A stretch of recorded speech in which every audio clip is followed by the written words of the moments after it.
Obro jo? Sí. Bona nit. Moltes gràcies. Moltes gràcies i moltes felicitats a la Penya de la Unió. Alguns els coneixem personalment des de fa molts anys, com en l'època de la presidència de Manolo Peris. Jo me'n recordo així de la Unió en algunes batalletes d'aquestes antigues, en les rinyes que tenien, que si era més antiga, la Penya Calpe o la Penya La Unió. És una de les coses que sempre diuen els majors, i jo me'n recordo que mon iaio encara ho deia. Me toca a mi abrir el foc i jo li dic a Gustavo, bueno, i me fan una pregunta la pregunta era què significa, què vol dir ser llevantinista? Els asseguro que m'he passat tot el cap de setmana intentant raonar-lo. Mai m'ho he plantejat, és a dir, la majoria que estan així em coneixen, jo poso ahí periodista, però jo avui no vaig actuar de periodista, avui esto és top of the record, que diria aquell, entre altres coses perquè si representa un càrrec que ha de ser objectiu, encara que jo crec que en el periodisme la major honestitat és reconèixer quins són els teus sentiments, perquè a partir d'ahí tots són subjectius, però la professionalitat i l'ètica no ha de llevar els sentiments i el cor. I se pot ser periodista llevantinista, com jo me considero de cor, i intentar cobrir, com he tingut la sort de cobrir 2 finals de Champions de València, professionalment. Això no vol dir que me posaré la bufanda, però no volia que perguera, perquè professionalment no m'interessava, però el meu cor continuava sent tan llevantinista com és ara, el que no feia és posar-me la bufanda, això sí. Però bueno, el que volíem dir, què és el sentiment llevantinista? T'asseguro que de veritat que no puc definir-ho. Jo me toca la primera a parlar i tal volta tindria que ser l'última perquè no sé què dir, realment no sé què dir. He fet un pensament de 48 hores, he raonat en la família i he dit papa, per què són llevantinistes? I he pensat, bueno, és que és molt fàcil. Nascuda al Cabanyal, mon iaio jugava en la platxeta i jo crec que me venien los genes. Me pasaba una miqueta com definia Eduardo Galdeano, que diu que jo nací cantando goles. En ma casa se va néixer, però diguem, ai, uf, era el que era a l'universitat, era als anys 70, era la senda dels elefants i era els diumenges menjar arròs en fesols i naus, menjar-se les lioneses, agafar el trenet i anar al camp del Llevant Unió Esportiva, que aleshores no era ni Llevant Unió Esportiva, això del Llevant en el Cabanyal i en el Marítim, la gent que ho sap, ara n'hi ha molta gent del València, cal també reconèixer-ho, hem crescut, però el Llevant era el Levante i los chotos no eren los chotos, eren los merengues. I la paraula llevant, tot i que eren valencianoparlants, la majoria són valencianoparlants, la paraula llevant va néixer amb Canal 9 en 1989. Jo abans mai havia parlat del llevant, sempre se parlava del Levante, inclús entre els valencianoparlants, com són en el Cabanyal. Què vull dir això? Pues que a mi m'ha costat molt creuar la tasca d'anar de ser granota de sentiment i ser periodista de professió. Però tot això també és gràcies al llevant d'alguna banda. Per a mi, en una família que som 3 germans, mon germà, que va néixer l'any 74, jo soc major, però no diré de quin any, en l'any 70, ell ho sap, sí, són companys de promoció, pues en l'any 74, quan el Llevant estava en tercera divisió, mon pare se li va ocórrer que el xiquet, que era el primer de la família que naixia, que anava a ser batejat en una Cabanyal en els anys 74 a voltes esperant la democràcia, en el que se diuen que és un barri republicà i és veritat, amb moltes sensacions, que ell tenia que batejar a son fill vestit del Llevant. Aleshores no n'hi havia uniformes com ara, ni molt menys. Ma mare és modista i li va fer el seu tratge de bateig, que era del Llevant Unió Esportiva. Una foto que li vas prestar, crec que va ser a Emilio Nadal o a Felip Benz per a un llibre, sense que mon germà ho sapiera, perquè clar, no era una cosa que li agrada molt recordar, no perquè no siga de Llevant, sinó perquè no li agradava. Aleshores, per això, en ma casa és que no se respirava altra cosa. És que ens tenia igual que primera divisió estiguera al València, el Madrid o el Barça. Ja se farien del Barça perquè se feien de Cruyff, com tot el món. Bueno, en ma casa perquè no tocava. O era del Barça o el Madrid, en ma casa que va tocar el Barça. Però és que el del Llevant ens tocava anar al Llevant perquè tocava començar a a patir des de naixement, perquè els arrels i la gent que vivim vora mar estem acostumats a patir diàriament, no?, en totes les situacions. Aleshores, el Llevant Unió Esportiva, què significa? De quina forma el trobo el sentiment? Pues per a mi el Llevant Unió Esportiva sempre digo que quan te vas fent major els millors records són els de la infantesa, no? Pues per a mi el Llevant és la tribuna baixa de aleshores nou estadi, envoltat de séquies, ploguent, el senyor Calpen s'ho sap parant el cotxe per a dir voleu que vos puge? Perquè clar, eren 3 xiquets xicotets que anàvem melberenant i que s'assentaven mai en la tribuna, tots callaets. Mon pare no ha sigut mai els que l'ha agradat escridassar en el terreny de joc, cosa que mon germà no ha sigut el pare, perquè ell sí que se passa l'home de negre i a tots escridassant molt.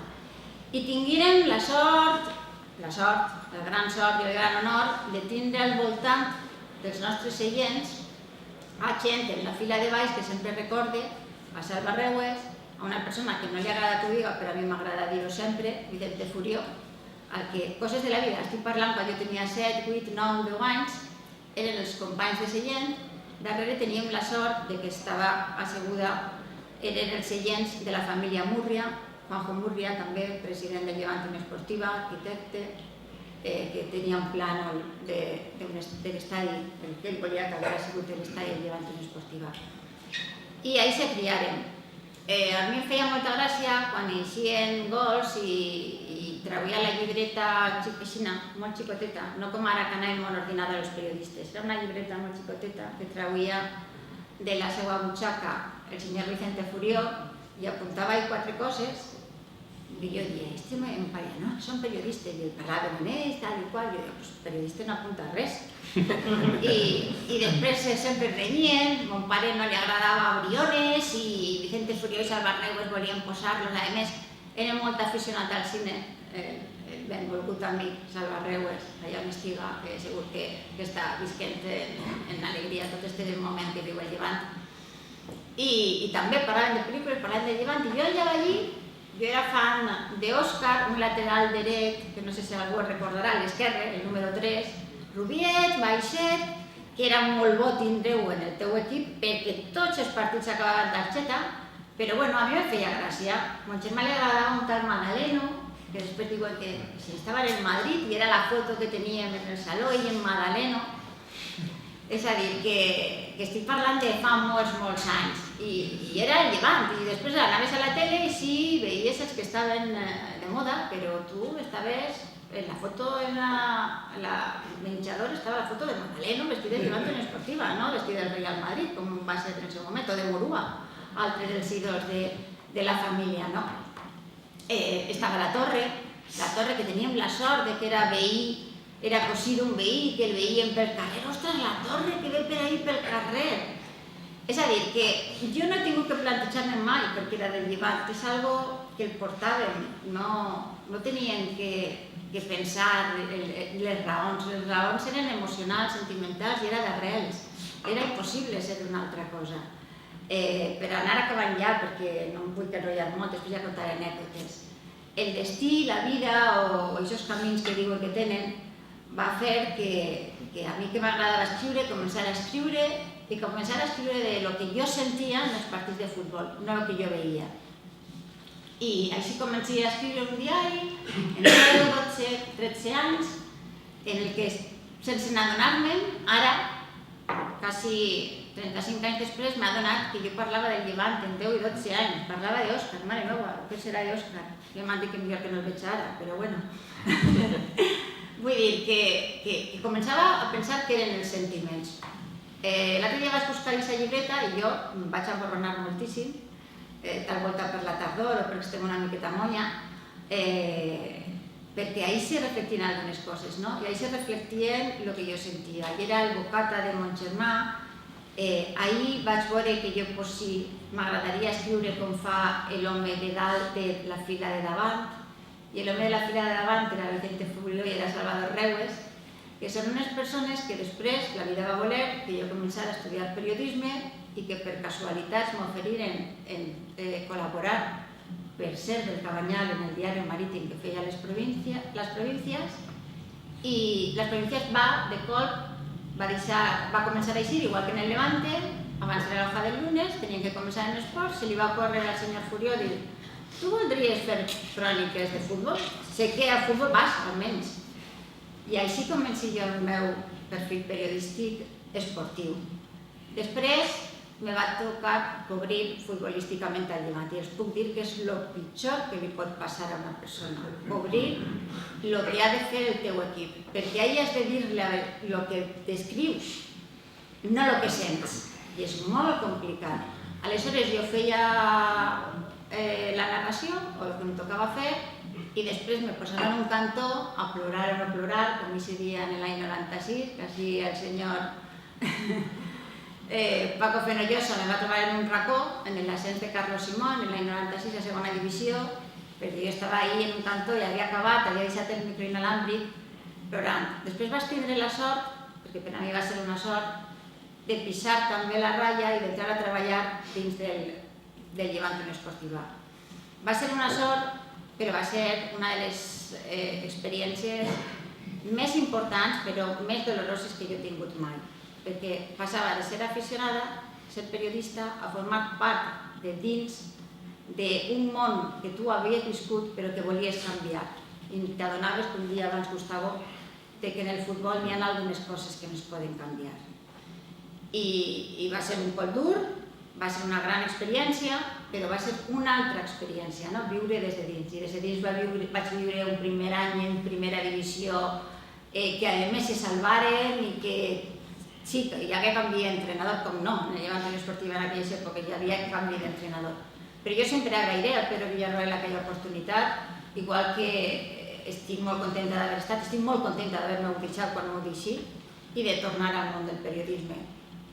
El món del periodisme m'ha permès que ara trié jo, que soc del Llevant, i el que comentava a l'inici, ja per arredonir la meva xerrada.